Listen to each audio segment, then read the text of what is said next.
दिल्ली स्थित भारत मंडपम में श्री महालक्ष्मी भारत अभियान का सोमवार 2 फरवरी को भव्य आयोजन हुआ। इशिका श्री महालक्ष्मी फाउंडेशन द्वारा आयोजित कार्यक्रम में देश के कई जाने माने साधु संतों ने अपनी उपस्थिति दर्ज कराई।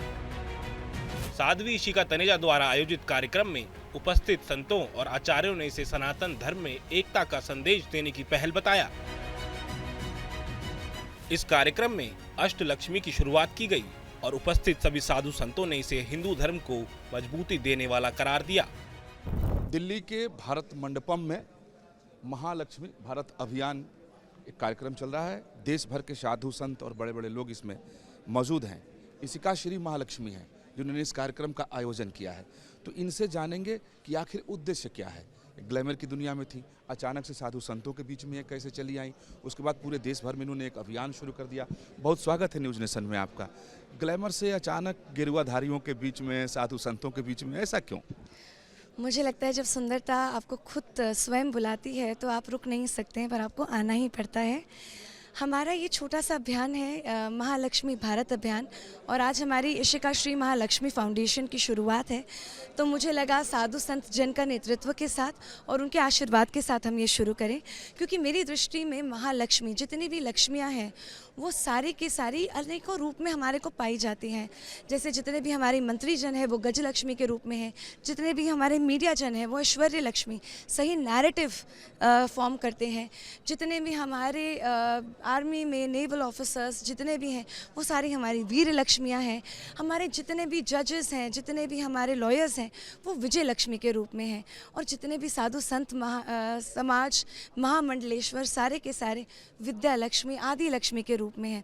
तो मुझे लगता है हम सबको एकत्रित होना बहुत ज़्यादा आवश्यक है, उन सबके साथ एक नेतृत्व लेना और सबका साथ में प्रयास करना, तभी हम विराट भारत की तरफ आगे बढ़ पाएंगे। देखिए, डीप स्टेट ने बहुत सारी ऐसी चीज़ें करी हैं। जब मैं बात करती हूँ ब्लैक रॉक की, वैन गॉग की, या फिर मैं बात करती हूँ स्टेट स्ट्रीट की, ये सारी ऐसी कंपनीज़ हैं जिन्होंने डीप स्टेट के थ्रू, जैसे हमारे आज के बच्चे हैं, संतान लक्ष्मी हैं, वो जंक फूड में डाले जा रहे हैं, उनको ड्रग्स में डाला जा रहा है, हमारे यहाँ पे नैरेटिव को चेंज करा जा रहा है। बहुत सारे बारी पॉलिटिशियंस को ख़रीदा जाता है, उनको पैसे मिलते हैं इंटरनेशनल एजेंसी से। ये सारा लक्ष्मी का दुरुपयोग है। हम चाहते हैं हम लक्ष्मी का सदुपयोग करें, जिसमें हम सेवा और धर्म की बात करें और हर क्षेत्र में लक्ष्मी को जागरूक करें। मैं जितना समझ पाया, इसका मतलब यह है कि एक आप धार्मिक पुनर्जागरण चाह रही हैं कि लोग अपने मूल की ओर लौटें, अपने मूल से जुड़े। ये आपका उद्देश्य है या कुछ और है? मूल से तो जुड़े ही जुड़े, हर तरह से सशक्त बने। हम चाहते हैं जब संतान लक्ष्मी की बात आती है तो हमारी महिलाएं, और जब महिलाएं सशक्त होंगी तो हमारे बच्चे सशक्त होंगे। वो न्यूक्लियर फैमिलीज़ की तरफ जाते जा रहे हैं, ड्रग्स की तरफ जाते जा रहे हैं। आज बच्चे भी अकेले हैं और बूढ़े भी अकेले हैं, तो ये भी बहुत बड़ी समस्या है। पूरे देश भर में चलेगा, पूरी दुनिया में भी चलेगा? हम आठ स्टेट्स में इसको लेकर जाएंगे, और सारे गुरुजनों को डिफरेंट स्टेट्स के अंदर अब उनका आगमन होगा, उनका नेतृत्व होगा, और वहाँ पे हम अभियान शुरू करेंगे। सबसे सुंदर बात यह है कि जो बजट आया वो भी एक लक्ष्मी का स्वरूप है, और आपने देखा कि वो भी हर क्षेत्र में हमें सशक्त कर रहा है। तो हमें ऐसी ही सरकार चाहिए जो हमें सशक्त करे, और वो भी माघी पूर्णिमा पे, जिसपे एक नई चीज़ शुरू होती है। तो हमें ज़रूर है, हमें बिल्कुल विश्वास है कि अब डॉलर घटेगा और रुपया बढ़ेगा, और यही चीज़ पूरे विश्व में आगे बढ़ेगी। इसके बाद अब आगे सनातन धर्म के लोग अपने मूल की ओर रहें, अपने धर्म पे रहें, अष्टलक्ष्मी की वो आराधना करें ताकि सद्मार्ग पे चल सके। ये उद्देश्य आपका है? जी, मेरा ये उद्देश्य है कि सब सनातन धर्म से जुड़ें, हम अपने रूट से जुड़ें, जो हमारा अस्तित्व था, जो हमारे वेद बता रहे थे। हम गुरुकुल की शुरुआत कर रहे हैं, हम वेलनेस सेंटर्स की शुरुआत कर रहे हैं, हम सशक्त कर रहे हैं उन स्टार्टअप्स को जो धर्म का कार्य कर रहे हैं। हम आठों की आठों लक्ष्मियों में कार्य कर रहे हैं, और हम चाह रहे हैं कि सब के सब उसमें जुड़ें, और हम ये अपना जो अभियान है उसका जो पर्पस है पूरे देश भर और विश्व भर में लेकर जाएं। बहुत सारे एम्बेसडर्स भी हमारे साथ जुड़ रहे हैं। तो हम ये देख रहे हैं कि ये सिर्फ सनातन धर्म, सिर्फ हम सनातनियों को प्रभावित नहीं कर रहा है, बल्कि बाहर के जितने भी लोग हैं उनको भी सनातन धर्म की तरफ खींचता चला जा रहा है। कार्यक्रम में पहुंचे विख्यात कथावाचक देवकीनंदन ठाकुर ने कहा कि इशिका जी ने ग्लैमर की दुनिया छोड़ सनातन का पथ अपनाया है। अगर हमारे देश की बेटियां ऐसे ही सनातन के पथ को अपनाकर औरों को भी प्रेरणा देंगी तो हम भी आगे बढ़ेंगे, हमारा परिवार भी आगे बढ़ेगा, और आने वाली पीढ़ी के साथ साथ सनातन भी आगे बढ़ेगा। इशिका जी बॉलीवुड से आई, और इन्होंने सनातन की यात्रा को स्वीकार किया है। जब ये हमें पहली बार मिली थी तो हमने इनको थोड़ी सी सलाह दी थी कि नहीं, सनातन में आप जाइए, और उन्होंने आज उस बात को मानकर इतना भव्य दिव्य ये आयोजन किया है। आप सबको हम बता रहे हैं, अगर हमारी देश की युवा बेटियां ऐसे ही सनातन के पथ को अपनाकर औरों को भी प्रेरणा देंगी तो हम विश्वास से कहते हैं हम भी आगे बढ़ेंगे, हमारा परिवार आगे बढ़ेगा और आने वाली पीढ़ी भी आगे बढ़ेगी और सनातन भी आगे बढ़ेगा। माथे पे तिलक, गले में कंठी, हाथ में कलावा, बड़ों का सम्मान, यही है सनातन की पहचान। जय श्री राम। वहीं कार्यक्रम में पहुंचे इस्कॉन के संत गौरांग दास जी महाराज ने वाल्मीकि रामायण के श्लोक के माध्यम से भगवान राम के भाई लक्ष्मण जी के नाम को परिभाषित किया। उन्होंने बताया कि लक्ष्मण वो हैं जो लक्ष्मी संपन्न हैं। संत गौरांग दास ने बताया कि वर्तमान युग में हमें माता लक्ष्मी के कौन से रूप की सबसे अधिक जरूरत है। उन्होंने कहा कि आज हमें चाहिए धैर्य लक्ष्मी। धैर्य अर्थात अपेक्षा और वास्तविकता के बीच का अंतर, और इस अंतर को समझना ही धैर्य है। सर्वप्रियकरस्तस्य रामस्यपि शरीरद लक्ष्मणो लक्ष्मी संपन्न बहिर्प्राण इव पर।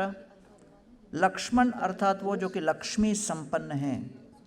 वाल्मीकि जी वर्णन कर रहे हैं कि लक्ष्मी संपन्न अर्थात क्या?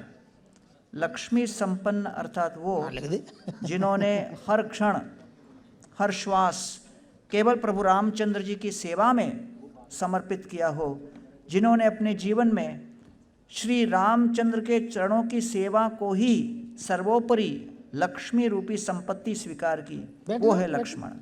बैठे ना। इसलिए आज हम यहाँ उपस्थित हुए हैं लक्ष्मी का एक आदि लक्ष्मी अर्थात पर्यावरण। आज विश्व भर में 8.7 मिलियन लोग, 2.5 बिलियन लोगों के पास जल की सुविधा नहीं है। 2 बिलियन टन वेस्ट तैयार किया जा रहा है, 300 मिलियन टन प्लास्टिक वेस्ट। दूसरा, ऐसा थोड़ी होता है। हमें चाहिए धैर्य लक्ष्मी। धैर्य अर्थात क्या? शांति। तो समझिए अपेक्षा और वास्तविकता के बीच अंतर को समझना ही धैर्य है। सुंदर ढंग से बताया कि आज अमेरिका जैसे राष्ट्र में 44% जो जन्म लिए जा रहे हैं वो विवाह के बाहर। देखिए हम लोग पैसे दे, तान लक्ष्मी अर्थात पारिवारिक धर्म को बनाए रखना। अमेरिका के कॉलेज में मैं लेक्चर दे रहा था, एक व्यक्ति आकर मेरे से हिंदी में बात करने लगा। मैंने कहा आप तो अमेरिकी लगते हो, आप हिंदी कैसे बात कर रहे हो? कहता है मेरे घर में इतना पैसा था कि पूछो मत, लेकिन मैं जब 17 वर्ष का हुआ तो मैंने अपने पिताजी को कहा आपने मुझे जीवन में सब कुछ दिया, लेकिन परिवार शब्द का अर्थ नहीं समझा है, क्योंकि मैं जब 2 वर्ष का था आपका डाइवोर्स हो गया था। आज लग्जमबर्ग जैसे देश में 88% डिवोर्स, अमेरिका का 46% डिवोर्स रेट है, भारत का सबसे कम डिवोर्स रेट 1% है। तो व्यक्ति जब वाराणसी आए तो देखा कि एक घर पे लिखा हुआ है पेइंग गेस्ट एक्सेप्टेड। तो वो गए और कहते हैं कि मुझे पेइंग गेस्ट बना लो केवल 2 वर्ष के लिए। 2 वर्ष के लिए मैं परिवार के अनुभव करूंगा, 2 वर्ष रहने दोगे तो हर महीना 1 लाख रुपए दूंगा।